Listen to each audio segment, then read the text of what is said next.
Pernahkah kamu merasa uang di dompet selalu cepat habis, padahal baru gajian? Kamu ingin beli baju baru, ganti ponsel, atau sekedar nongkrong di kafe bersama teman-teman. Tapi tiba-tiba kamu sadar kalau uang yang kamu miliki ternyata tidak cukup. Perasaan cemas dan bingung ini seringkali kita alami hampir setiap bulan. Di dalam ilmu ekonomi, situasi seperti inilah yang menjadi dasar dari sebuah konsep besar. Konsep tersebut dikenal luas dengan sebutan teori kelangkaan. Menurut ilmu ekonomi konvensional, kelangkaan terjadi karena adanya ketidakseimbangan. Di satu sisi, kebutuhan dan keinginan manusia itu sifatnya tidak terbatas dan terus bertambah. Namun di sisi lain, sumber daya alam dan alat pemuas kebutuhan itu jumlahnya sangat terbatas. Bayangkan sebuah timbangan yang berat sebelah karena keinginan kita terlalu banyak. Kita akhirnya harus selalu membuat pilihan dan mengorbankan hal lain. Inilah yang membuat hidup kadang terasa seperti perlombaan yang tidak ada akhirnya. Dampak dari pandangan ini adalah kita sering merasa tidak pernah cukup. Kita terus bekerja keras untuk mengumpulkan lebih banyak barang, seolah-olah dunia ini akan segera kehabisan segalanya. Stres dan kelelahan mental menjadi teman sehari-hari karena kita terus mengejar standar hidup tertentu. Walaupun kita sudah membeli banyak barang, perasaan puas itu hanya datang sebentar saja. Setelah itu, rasa lapar akan hal-hal baru kembali muncul dan menguras energi kita. Siklus ini terus berputar tanpa henti. Namun, tahukah kamu bahwa agama Islam memiliki cara pandang yang sangat berbeda tentang hal ini? Dalam ekonomi Islam, kita diajak untuk melihat dunia dengan kacamata yang lebih damai dan tenang. Al-Quran dan Sunnah memberikan panduan yang jelas tentang bagaimana mengelola harta benda. Islam tidak melihat dunia sebagai tempat yang serba kekurangan atau mencekik. Pertama, Islam mengajarkan bahwa Allah Subhanahu wa Ta'ala telah menciptakan alam semesta ini dengan sangat sempurna dan cukup. Bumi ini telah dirancang untuk mampu menyediakan segala sesuatu yang dibutuhkan oleh seluruh makhluk hidup di dalamnya. Tidak ada satupun makhluk yang diciptakan tanpa rezekinya, yang sudah dijamin oleh Sang Pencipta. Sumber daya yang ada di alam ini sebenarnya sangat berlimpah dan cukup untuk semua umat manusia. Jadi, dari sudut pandang ketersediaan dasar, alam ini tidaklah langka. Allah Maha Kaya dan Maha Pemberi rezeki. Lalu, kalau alam ini cukup, mengapa masih ada kemiskinan dan kelangkaan di sekitar kita? Islam membedakan dengan tegas antara apa yang disebut kebutuhan atau hajat dengan keinginan atau hawa nafsu. Kebutuhan dasar manusia seperti makanan, air, dan pakaian sebenarnya sangat mudah dipenuhi oleh alam. Namun, yang membuat sumber daya terasa kurang adalah keinginan manusia yang tidak ada batasnya. Jika kita menuruti hawa nafsu, mengumpulkan berlian dan emas tidak akan pernah terasa cukup. Kelangkaan sejati sebenarnya ada di dalam pikiran dan nafsu kita sendiri. Salah satu penyebab utama kelangkaan dalam pandangan Islam adalah keserakahan manusia itu sendiri. Ketika ada individu atau kelompok yang ingin menguasai sumber daya secara berlebihan, maka orang lain akan kekurangan. Keserakahan membuat seseorang merasa harus menumpuk harta untuk keamanan pribadinya sendiri. Mereka lupa bahwa ada hak orang lain yang tertitip di dalam harta yang mereka kumpulkan. Sifat rakus inilah yang merusak keseimbangan alam dan memicu terjadinya krisis ekonomi. Bumi ini cukup untuk kebutuhan semua orang, tapi tidak akan pernah cukup untuk keserakahan satu orang. Selain keserakahan, Islam juga sangat melarang praktik penimbunan barang atau yang disebut sebagai ihtikar.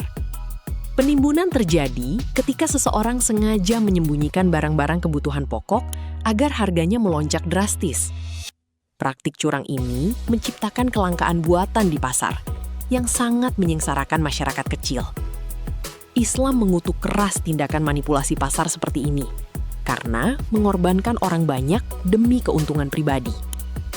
Kelangkaan dalam kasus ini bukan karena barangnya tidak ada, tapi karena barangnya ditahan. Ini adalah masalah moral, bukan masalah keterbatasan alam.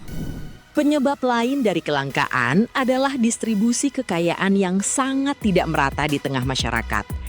Bayangkan sebuah kue besar yang sebagian besarnya hanya dinikmati oleh segelintir orang kaya saja. Sementara itu, mayoritas masyarakat lainnya harus memperebutkan remah-remah yang tersisa dari kue tersebut. Sistem ekonomi yang tidak adil inilah yang menciptakan ilusi bahwa dunia ini kekurangan sumber daya. Padahal, jika harta didistribusikan dengan adil, tidak akan ada orang yang kelaparan. Masalah utamanya ada pada keadilan, bukan pada kuantitas barang. Untuk mengatasi masalah kelangkaan ini, Islam mengajarkan konsep yang luar biasa indah, yaitu qanaah. Qanaah adalah sikap merasa cukup, ridho, dan bersyukur atas apa yang telah Allah berikan kepada kita. Dengan memiliki sifat qanaah, hati kita menjadi tenang karena kita fokus pada apa yang kita butuhkan, bukan apa yang kita inginkan. Kita tidak lagi terjebak dalam perlombaan pamer harta yang melelahkan dan merusak mental. Kesederhanaan menjadi gaya hidup yang membebaskan. Selanjutnya, Islam mewajibkan zakat dan sangat menganjurkan sedekah sebagai solusi untuk mengatasi ketimpangan distribusi. Zakat berfungsi sebagai alat pembersih harta sekaligus mekanisme pemerataan kekayaan di dalam masyarakat. Dengan berbagi, harta tidak hanya berputar di kalangan orang kaya saja, tetapi mengalir menghidupi mereka yang membutuhkan. Ketika budaya saling membantu ini ditegakkan, kelangkaan ekstrim dan kemiskinan bisa diberantas dengan efektif. Berbagi tidak akan membuat kita miskin, justru ia membawa keberkahan yang melimpah. Inilah sirkulasi ekonomi yang sehat dan membahagiakan. Perubahan mindset inilah yang sangat kita butuhkan saat ini untuk menghadapi tantangan ekonomi modern. Kita harus mengubah cara pandang kita dari bagaimana saya bisa mendapatkan segalanya menjadi bagaimana saya bisa cukup dan berbagi. Kesadaran bahwa rezeki sudah diatur oleh Allah membuat kita bekerja keras tanpa harus merasa stres berlebihan. Ilmu ekonomi Islam mengembalikan kita pada hakikat sebagai khalifah di bumi yang bertugas menjaga, bukan merusak. Pemahaman baru ini ibarat cahaya terang di tengah kebingungan material saat ini. Pada akhirnya, ekonomi Islam adalah tentang menciptakan dan menjaga keseimbangan di semua aspek kehidupan.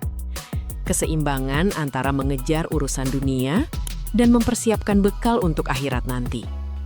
Keseimbangan antara memenuhi hak diri sendiri dan menunaikan hak masyarakat luas. Ketika keseimbangan ini tercapai, alam tidak akan dieksploitasi melampaui batas kemampuannya. Ekonomi bukan lagi soal bersaing untuk bertahan hidup, melainkan bekerja sama untuk sejahtera bersama. Harmoni inilah yang diajarkan oleh syariat Islam.